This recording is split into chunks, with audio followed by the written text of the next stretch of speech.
Bueno, regresamos en este rumbo de la mañana y tenemos por acá otro invitado muy especial, un hermano nuestro, economista brillante, de los mejores comunicadores de este país, temas económicos y en político también, Israel Abreu, miembro del PRD, pero hemos querido compartir con él en el día de hoy porque él ha hecho una denuncia bastante grave, como que no podemos permitir que pase desapercibida con relación a la DGI.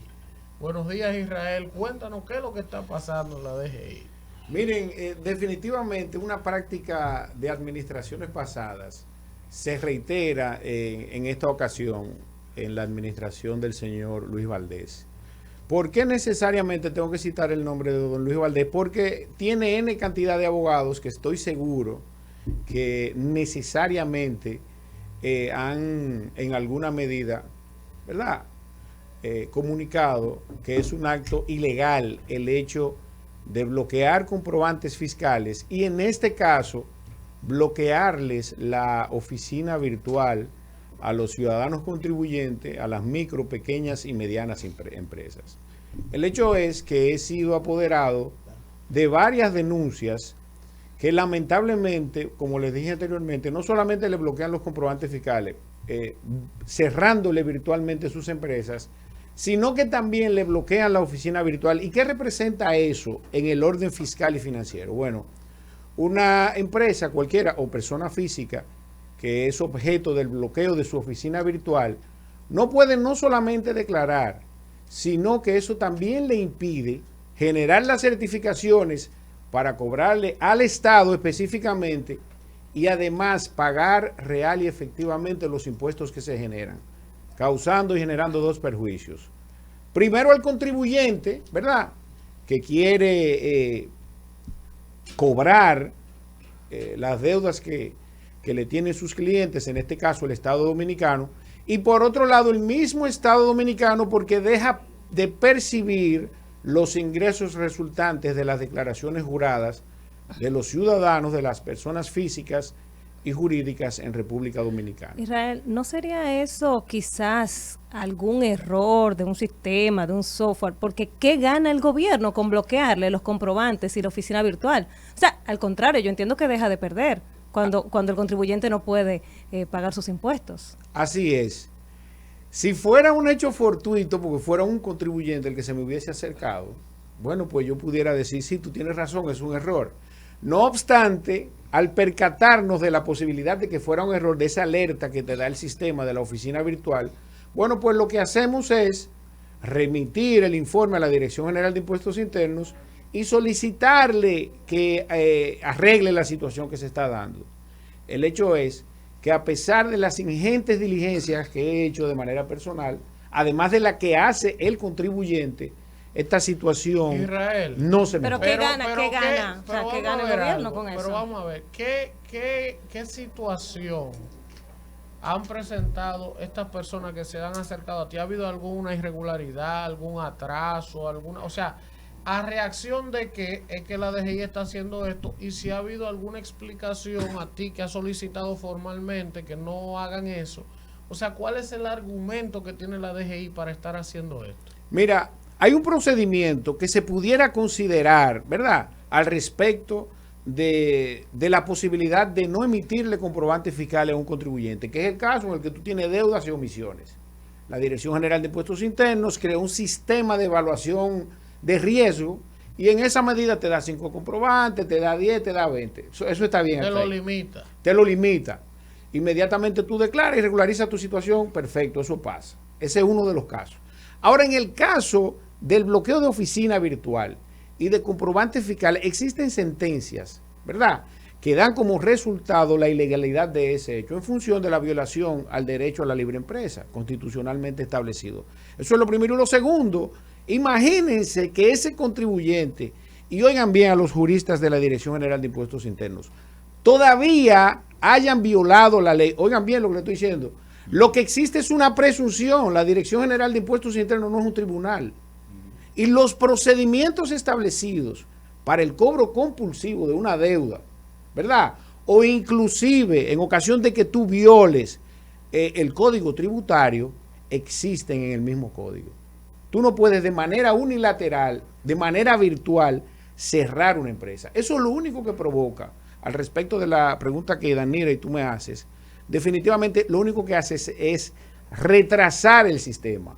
Uno de los principales componentes que mantiene a República Dominicana en el situal que se encuentra al respecto de las dificultades para hacer negocios que tiene República Dominicana. Yo sé si ustedes sabían que según el Banco Mundial y su revista Doing Business, nosotros estamos en la posición 115, hemos retrocedido en los últimos 2 años 2 posiciones.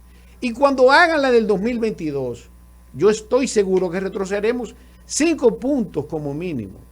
Porque cada día la posibilidad de que un ciudadano emprenda, ¿verdad?, que es uno de los mecanismos a través del cual se redistribuye la riqueza, lamentablemente en República Dominicana lo que hacen es que le cortan las alas. Yo esperaba del señor Luis Valdés, en este caso, que esa situación definitivamente sea cosa del pasado. Violaciones que él no las necesita, de hecho, porque ha tenido aumento en sus recaudaciones.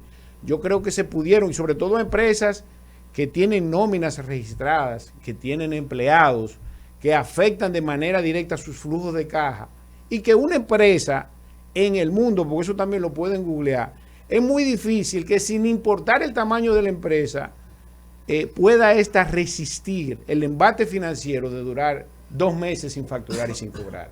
Ninguna empresa, por grande que sea, porque esos flujos de caja se establecen. El hecho es que eso no produce nada, ningún beneficio. Todo lo contrario.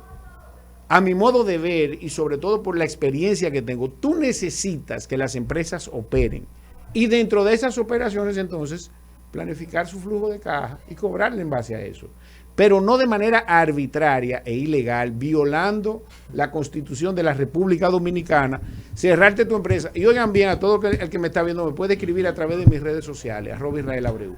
Si tiene cualquier situación de ese tipo, independientemente del delito que haya cometido, me puede escribir porque es una ilegalidad. Eso no se puede, don Luis Valdés. Israel, Eduardo. Sí, tenía una pregunta. Perdón. No, tranquilo. Israel, yo te he escuchado hablar de la ilegalidad, te he escuchado hablar también de las repercusiones tal vez que tiene para el Estado. Solamente mencionaste un poquito el tema de las repercusiones que tiene para la pequeña empresa que te dices que va a quebrar. Entonces a mí me gustaría que enfocaras en esa parte, en cómo afecta a la empresa, fuera de si va a quebrar el flujo de caja, cómo afecta también a futuras transacciones, a futuros procesos que tenga que hacer, procesos que tenga pendiente, o sea, cómo le afecta en su accionar del día a día fuera del tema financiero como tal. Mira, el hecho es que las empresas, las actividades económicas tienen un fin lucrativo, no obstante agregarle valor a la economía. Pero el resultado, definitivamente, de tú bloquearle los comprobantes a una empresa o de bloquearle en este caso la oficina virtual para que no puedan ni siquiera pagar sus impuestos, da como resultado, por ejemplo, que en los meses próximos, por el efecto de tú no pagar, empiezan a dimitirte los empleados. Que eso es lo inmediato, lamentablemente. ¿Verdad? Que tus clientes, incluyendo el mismo Estado, empiecen a cuestionar tu credibilidad frente a la posibilidad, y te estoy hablando inclusive en ocasión de tú o de existir la presunción de que tú has cometido un delito de carácter tributario. Entonces también se cuestiona la credibilidad de esa micro, pequeña, mediana empresa o de esa persona física que presta un servicio en ocasión de que tú no tienes capacidad para emitir una certificación, que es lo que te está pasando. ¿Por qué tú no puedes dar una certificación de impuestos si tú supones estar al día en todo eso? Entonces, todo ese tipo de variables se conjugan en este caso. Y vuelvo y te digo, sin importar el tamaño de la empresa, porque en la medida que las empresas son grandes, cuando tú afectas su capacidad de facturación, en esa medida le estás cortando las alas. Y eso es lo que está pasando ahora mismo en la Dirección General de Israel, yo quiero... adelante, Manuel. Quisiera preguntarte, ¿la DGI le ha notificado algo formalmente a esas personas que te han visitado, que tienen la problemática? ¿Han dicho algo o hasta el momento eso ha quedado en el aire? Así es, mira, han sido todas notificadas por diferentes administraciones locales y por departamentos de la misma Dirección General de Impuestos Internos. Y a la inmensa mayoría, en los casos que yo he participado desde el principio, se les ha comunicado a la Dirección General de Impuestos Internos cualquier situación que haya alrededor de esta situación.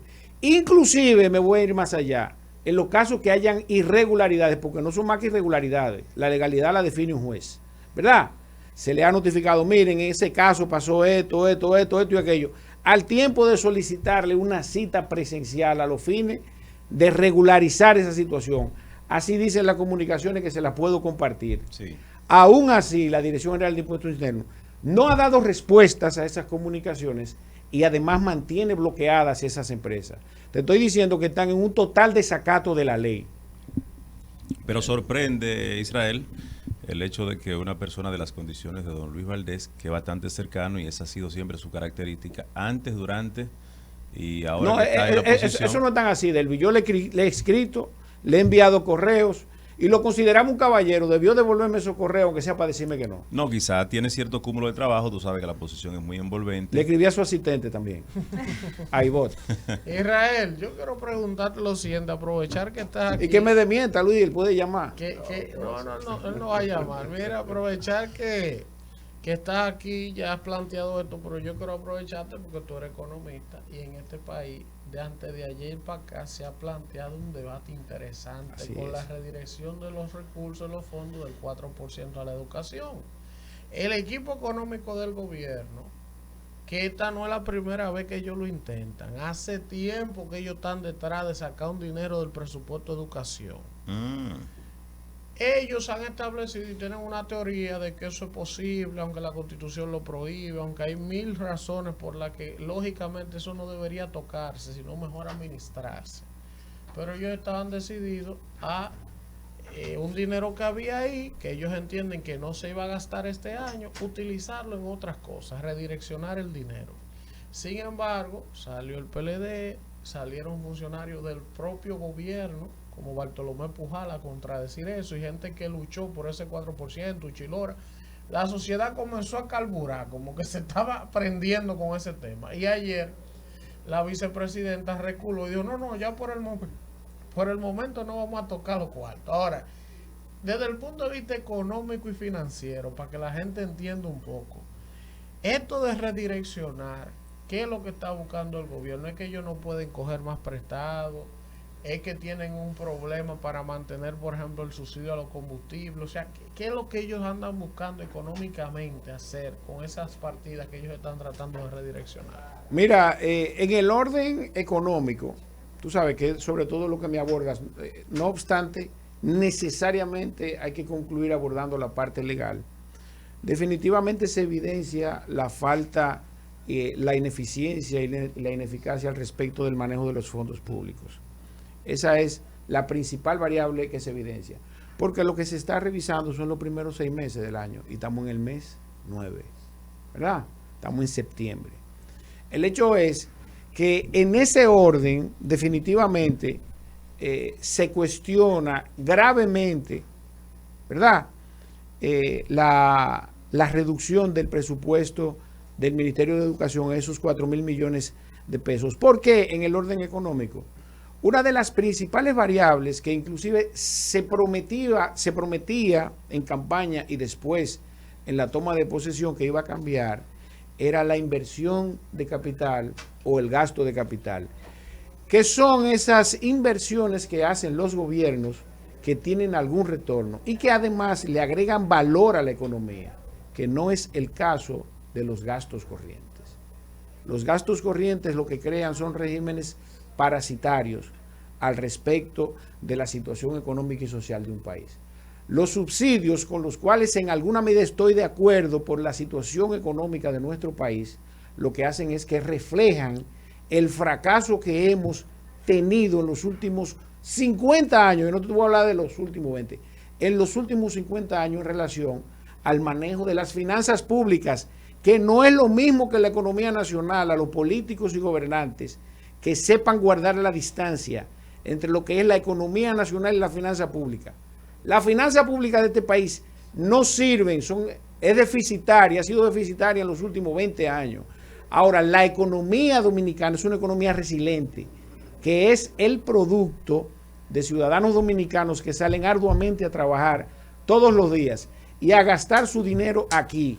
Lo que no puede quizás decir Luis Abinader cuando se llevó su dinero, su patrimonio. Ese tema no iba, Israel. Bueno, pero lo que pasa es que la pregunta es que esos 4.000 millones, ¿verdad?, que suponíamos que iban a ser invertidos en obras de capital, ¿verdad? En este caso, aulas que son necesarias porque van a migrar 300.000 estudiantes del sector privado al público. ¿Tú qué sabes de eso? Sí. ¿Verdad? ¿Tú sabes lo que eso significa? Que socialmente esos 300.000 niños han retrocedido socialmente porque la educación pública todavía no se encuentra en estándares superiores a la privada. También hay que lamentablemente. decir que si se están migrando 300.000 de colegios privados de escuela porque la capacidad adquisitiva de esas familias bajó. O otra lectura. Eso puede decir que el sistema educativo público está mejorando. No es por lamentablemente no es el caso. Bueno, tiene muchas lecturas.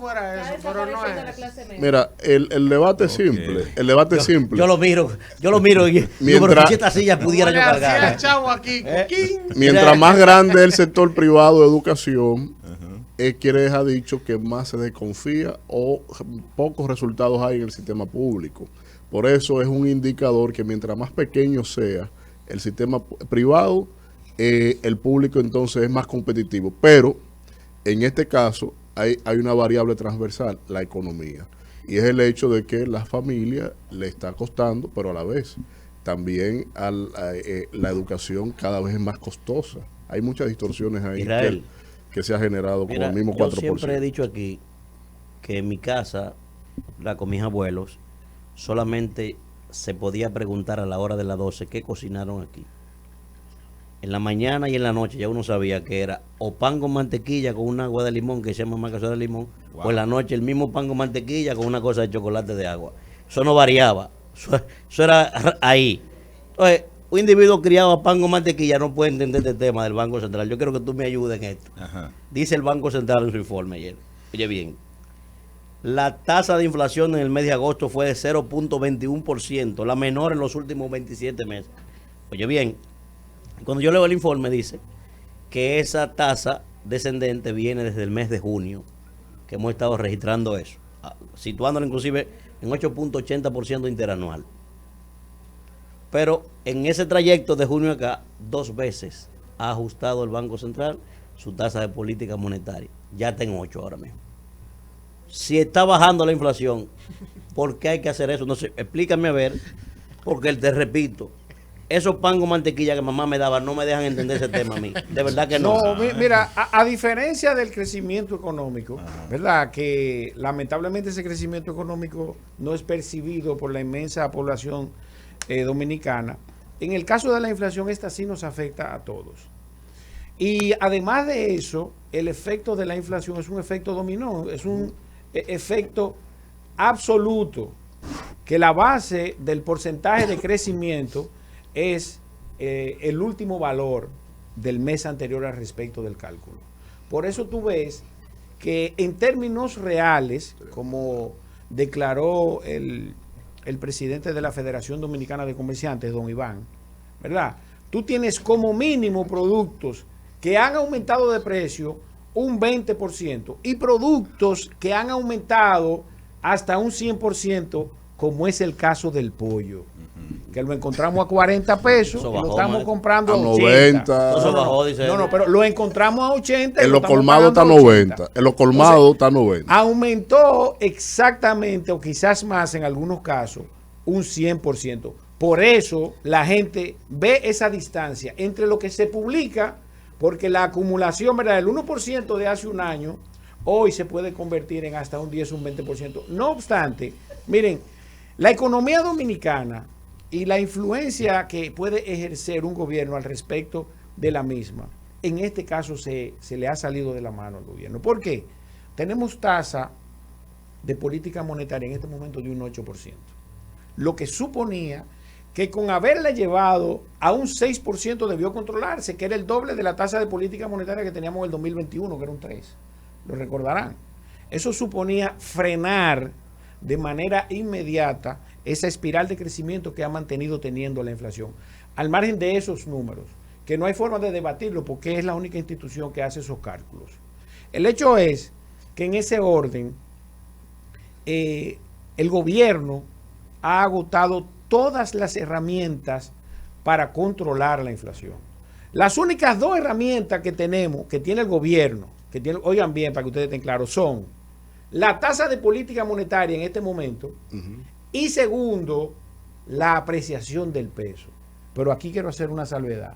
Si ustedes van al titular del viernes del periódico El Nacional, ¿verdad? Valga la cuña, ustedes van a ver que ya las AFP, 6 de las 7 AFP empiezan a descontarle a los ciudadanos, hacerle débitos irregularidades de su cuenta de capitalización individual. O sea, nosotros estamos lo mismo el inicio de año. Así es. Entonces, yo le van a quitar, aprovechar, hacer el llamado públicamente y que me den la oportunidad, en el caso de ustedes, de venir aquí a debatir ese tema, porque definitivamente el dominicano tiene que apoderarse. Mira, en estos días tengo que decirlo, vi un comentario que tú hiciste al respecto de la situación de las AFP, y yo creo que el pueblo dominicano va a tener que terminar tirándose a las calles. Mira, yo antes, en alguna medida, apoyaba que no se entregaran los fondos de capitalización, ¿verdad? El 30% que enarbola Pedro Botello. Pero definitivamente, en las condiciones que nos encontramos y ante no tener la representación política adecuada para que nos representen ese tema, estoy tomando tu palabra, yo creo que el pueblo va a tener que terminar tirándose en las calles. Y una vez eso suceda, pues definitivamente el sistema de seguridad social en República Dominicana y su conjunto, no solamente las AFP, sino también las ARS, puedan resolver ese tema. Oigan bien. A la calle no, al Congreso. A la calle, maestro. A la calle. De eso paño tibio. A la calle que tirar. ¿Y por qué yo tengo que aceptar el paño tuyo? Porque eso no da resultado lo suyo. Porque lo suyo no da resultado. Yo no dejo ningún. Lo suyo no da resultado, maestro. Usted no puede promover pero que lo suyo no da resultado, maestro. Anárquico desde un espacio como este. Te pregunto. ¿Ha dado resultado el suyo?